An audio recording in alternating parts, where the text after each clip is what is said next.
শুভ সন্ধ্যা বন্ধুরা। আজ হলো 21 আগস্ট শুক্রবার।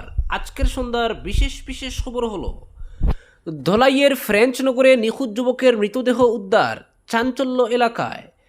ধলাই বিধানসভা এলাকার ফ্রেঞ্চনগর গ্রাম থেকে নিখোঁজ হওয়া স্বপন শর্মা ওরফে মিলনের ঝুলন্ত দেহ আজ সকালে পাগলাচোড়া জঙ্গল থেকে উদ্ধার হয়েছে।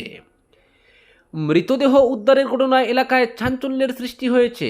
পরিবার সূত্রে জানা গেছে, গত বুধবার সকাল আনুমানিক 7টা নাগাদ বাড়ি থেকে বের হওয়ার পর নিখোঁজ হয়ে যান স্বপন। পরিবারের সদস্যরা বিভিন্ন জায়গায় খোঁজাখুঁজি করেও তার কোনো সন্ধান পাননি।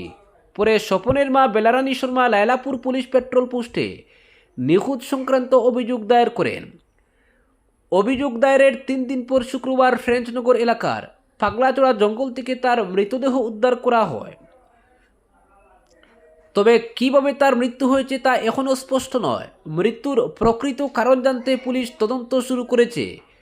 ঘটনার রহস্য উদ্ঘাটনে পুলিশের তদন্তের দিকেই তাকিয়ে রয়েছেন পরিবারের সদস্য ও স্থানীয় বাসিন্দারা। পরবর্তী খবরটি হলো, আসাম মেঘালয় সীমান্তে উত্তেজনা অব্যাহত, আন্তঃরাজ্য ক্যাব চলাচলে দুর্ভোগে পর্যটক ও যাত্রীরা। আজ শুক্রবারও আসাম মেঘালয় সীমান্তে উত্তেজনা অব্যাহত রয়েছে। আন্তঃরাজ্য ক্যাব চলাচলে বিধিনিষেধের জেরে পর্যটক ও নিত্যযাত্রীদের ব্যাপক সমস্যার মুখে পড়তে হচ্ছে। মেঘালয় ক্যাব অ্যাসোসিয়েশন বন্ধের ডাক দিয়েছে। সংগঠনের পক্ষ থেকে জানানো হয়েছে, আজ মেঘালয়ের কোনো রেজিস্ট্রেশনযুক্ত পর্যটকবাহী গাড়ি চলাচল করবে না। শুধুমাত্র স্থানীয় ট্যাক্সি পরিষেবা চালু থাকবে। দুই রাজ্যের মধ্যে যোগাযোগ ব্যবস্থায় গুরুত্বপূর্ণ ভূমিকা পালনকারী ক্যাব পরিষেবা এই বিধিনিষেধের কারণে মারাত্মকভাবে ব্যাহত হয়েছে।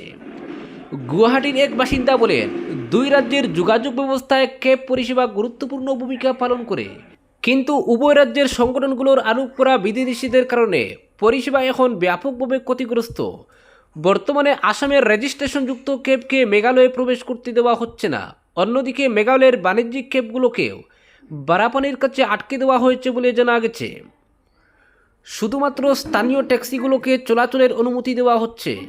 আসামের পরিবহন কর্মীদের পক্ষ থেকে আজ জোরাবাট অবরোধের পর পরিস্থিতির আরও অবনতি হয়। আসামের রেজিস্ট্রেশনযুক্ত গাড়িতে হামলার ঘটনার পর গুয়াহাটি শিলং সড়কে যান চলাচল ব্যাহত হয়। আসাম স্টেট ড্রাইভার্স অ্যাসোসিয়েশন এবং গুয়াহাটি ভিত্তিক গাড়ির চালক ও মালিকরা আন্তঃরাজ্য মহাসড়ক দিয়ে মেঘালয়ের রেজিস্ট্রেশনযুক্ত গাড়ির আসামে প্রবেশ ও বেরিয়ে যাওয়া বন্ধ করে দেন। চলমান এই অচলাবস্থার প্রভাব পড়েছে ডুরান্ড কাপ ফুটবল ম্যাচ দেখতে শিলংমুখী পর্যটকদের উপরও। কলকাতা থেকে আসা একদল ফুটবল প্রেমী জানান, বিধিনিষেধের কারণে তারা শিলং যেতে সমস্যায় পড়েছেন। এক পর্যটক বলেন, ডুরান্ড কাপ ফুটবল ম্যাচ দেখতে আমরা কলকাতা থেকে এসেছি, কিন্তু এখন শিলংয়ের দিকে যেতে বাধার মুখে পড়ছি। মেঘালয়ের এমন পরিস্থিতির মুখোমুখি হতে হবে বলে আমরা কখনো ভাবিনি। আমাদের অভিজ্ঞতা খুবই খারাপ হয়েছে, তাই আমরা সিদ্ধান্ত নিয়েছি আর কখনো শিলং আসব না।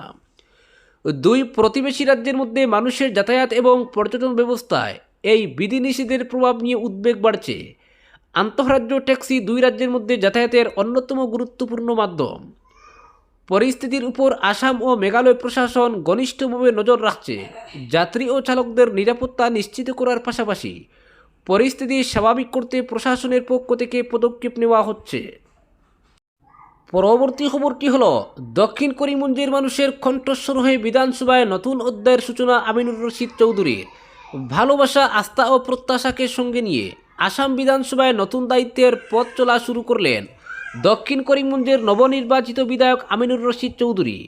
বৃহস্পতিবার নবনির্বাচিত 16তম আসাম বিধানসভার সদস্যদের প্রথম যৌথ উদ্বোধনী অধিবেশনে উপস্থিত হয়ে তিনি আনুষ্ঠানিকভাবে তার নতুন রাজনৈতিক অধ্যায়ের সূচনা করেন। পরবর্তী খবরটি হলো, নিত্য প্রয়োজনীয় পণ্যের বর্তমান বাজার দর পর্যালোচনা এবং সাধারণ মানুষের উপর যাতে অযথা বাড়তি বোঝা না পড়ে তা নিশ্চিত করতে জনতা ভবনে নিজের দফতরের কনফারেন্স হলে বিভিন্ন চেম্বার অফ কমার্সের প্রতিনিধিদের সঙ্গে বৈঠক করলেন খাদ্য, জনবন্টন ও উপভোক্তা বিষয়ক মন্ত্রী কৌশিক রায়। বৈঠকে নিত্য প্রয়োজনীয় পণ্যের দাম ও সরবরাহে কড়া নজর রাখার পাশাপাশি কোথাও কোনো অনিয়ম দেখা গেলে কড়া ব্যবস্থা গ্রহণের নির্দেশ দেন তিনি। বৈঠকে বিভিন্ন নিত্য প্রয়োজনীয় পণ্যের বর্তমান বাজার দর নিয়ে বিস্তারিত আলোচনা করেন মন্ত্রী কৌশিক রায়। বাজার দরের উপর নিয়মিত নজরদারি এবং নির্ধারিত নিয়ম মেনে ব্যবসা পরিচালনার উপর তিনি গুরুত্ব আরোপ করেন।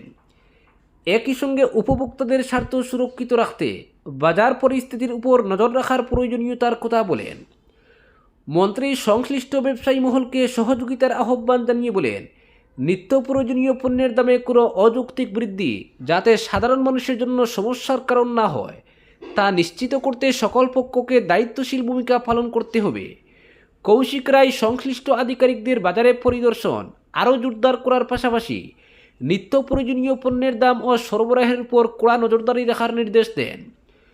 কোনো ধরনের কারচুপি, অনিয়ম বা অন্যায্য বাণিজ্যিক প্রথা নজরে এলে দ্রুত ও কঠোর ব্যবস্থা নেওয়ার নির্দেশও দেন তিনি। পরবর্তী খবরটি হলো, এবার জেলা শাসকদের হাতে সিএএ নাগরিকত্ব। আসাম, বাংলা সহ 8 রাজ্য কেন্দ্রশাসিত অঞ্চলে নয়া নিয়ম স্বরাষ্ট্র মন্ত্রকের। নাগরিকত্ব সংশোধনী আইন কার্যকর হওয়ার বেশ কয়েকটি বছর পেরিয়ে গেলেও এই আইনের শর্তের গেরোয় অনেকেই এবার সুবিধা নিতে পারেননি, বিশেষ করে বাংলাদেশ থেকে এদেশে আসা উদ্বাস্তুরা। এছাড়া সিএএর অধীনে আবেদনের একটি দীর্ঘ প্রক্রিয়াও রয়েছে। আসাম সহ দেশের 8টি রাজ্য ও কেন্দ্রশাসিত অঞ্চলের জন্য সেই জটিলতাই দূর করে দিল কেন্দ্র। এখন থেকে এই রাজ্য ও কেন্দ্রশাসিত অঞ্চলের জেলা শাসকরাই সিএএর অধীনে নাগরিকত্ব দিতে পারবেন। এ সংক্রান্ত বিজ্ঞপ্তি জারি করেছে কেন্দ্রীয় স্বরাষ্ট্র মন্ত্রক। যে 8টি রাজ্য ও কেন্দ্রশাসিত অঞ্চলকে এই নতুন বিজ্ঞপ্তির অধীনে এনে নাগরিকত্ব প্রদানের সুবিধা দেওয়া হয়েছে সেগুলি হচ্ছে আসাম, পশ্চিমবঙ্গ, গুজরাট, রাজস্থান, পাঞ্জাব, ত্রিপুরা, জম্মু ও কাশ্মীর ও লাদাখ। তবে ওই রাজ্য ও কেন্দ্রশাসিত অঞ্চলের যেগুলি উপজাতি অধ্যুষিত এলাকা রয়েছে সেখানে নতুন এই সুবিধা কার্যকর হবে না। সিএএর অধীনে নাগরিকত্ব পেতে হলে এতদিন একটি নির্দিষ্ট প্রক্রিয়া ছিল। যারা এই আইনের অধীনে নাগরিকত্বের জন্য আবেদন করতে তাতে চূড়ান্ত সিলমোহর দেওয়ার অধিকারী ছিল একটি শক্তিশালী কমিটি। যে কমিটিতে সেন্সাস বা আরজিআই, কেন্দ্রীয় গোয়েন্দা ব্যুরো ও ডাক বিভাগের আধিকারিকরা রয়েছেন। নির্দিষ্ট জেলা শাসকের মাধ্যমে জমা করা আবেদন ওই কমিটির কাছে যেত। সেই কমিটি সব কিছু ভালোভাবে খতিয়ে দেখে তবেই আবেদন সম্পর্কে চূড়ান্ত সিদ্ধান্ত নিত। 2024 সালের 11 মার্চ সাধারণ নির্বাচনের ঠিক আগে তড়িঘড়ি করে বিতর্কিত এই আইনটি কার্যকর করে নরেন্দ্র মোদী সরকার। কিন্তু মাঝের এই প্রায় 2.5 বছরে দেশে সিএএর অধীনে নাগরিকত্ব পাওয়ার সংখ্যা নিতান্তই কম। যদিও পশ্চিমবঙ্গের মুখ্যমন্ত্রী শুভেন্দু অধিকারী দাবি করেছেন চলতি মাস পর্যন্ত রাজ্যের মোট 23,956 জন সিএএর অধীনে নাগরিকত্ব পেয়েছেন। যদিও আবেদন করেছিলেন মোট 2,30,405 জন। শুভেন্দুর দেওয়া তথ্য সঠিক হলেও মোট আবেদনকারীর মাত্র 10% নাগরিকত্ব পেয়েছেন, যাদের সিংহভাগই মতুয়া সম্প্রদায়ের। আসামের অবস্থা তো আরও শোচনীয়। এই আইন কার্যকর হওয়ার পর থেকে এখন পর্যন্ত মাত্র 6 জনই সিএএর অধীনে নাগরিকত্ব পেয়েছেন। এই আইনের অধীনে পাকিস্তান, বাংলাদেশ ও আফগানিস্তানের মুসলিম ছাড়া অন্য 6 ধর্মীয় সম্প্রদায় এদেশে নাগরিকত্বের আবেদন জানানোর অধিকারী। যদিও এই আইনটি মূলত করা হয়েছিল বাংলাদেশ থেকে আসা হিন্দু উদ্বাস্তুদের কথা মাথায় রেখেই, কিন্তু আসাম ও পশ্চিমবঙ্গের মতো বিজেপি শাসিত রাজ্যে এই আইনের অধীনে নাগরিকত্ব পাওয়া মানুষের সংখ্যা অনেকটাই কম হওয়ায় এখন গোটা প্রক্রিয়াতেই বড় ধরনের সংশোধন করল কেন্দ্রীয় স্বরাষ্ট্র মন্ত্রক। যে 8টি রাজ্য ও কেন্দ্রশাসিত অঞ্চলকে নতুন এই বিজ্ঞপ্তির আওতায় আনা হয়েছে সেগুলি মূলত বিজেপি শাসিত।